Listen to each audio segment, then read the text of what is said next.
আমরা তো জানি প্রকল্পগুলোর তৈরির একটা পিছে বড় ইনসেনটিভ থাকে আসলে দুর্নীতি।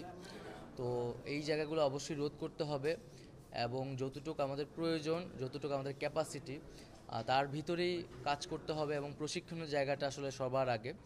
এবং যারা ফ্রিল্যান্সাররাও বাংলাদেশে একটা গুরুত্বপূর্ণ জায়গা করেছে তাদের কাজের মাধ্যমে।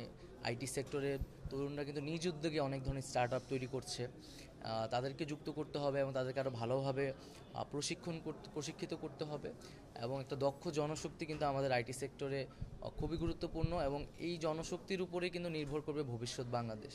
তো এই সেক্টরে অবশ্যই সেই ধরনের কোনো ধরনের দুর্নীতি এবং বা অবহেলার আসলে সুযোগ নেই, যেটি আমরা যে নতুন একটি বাংলাদেশ, নতুন একটি স্বাধীনতার কথা বলছি এবং যেই তারুণ্যের হাতে যেই স্বাধীনতাটি এসেছে, এই তারুণ্যটিকেই কিন্তু এই দেশ গঠনে, এই তথ্য প্রযুক্তির বিপ্লবে আবার নেতৃত্ব দিতে হবে।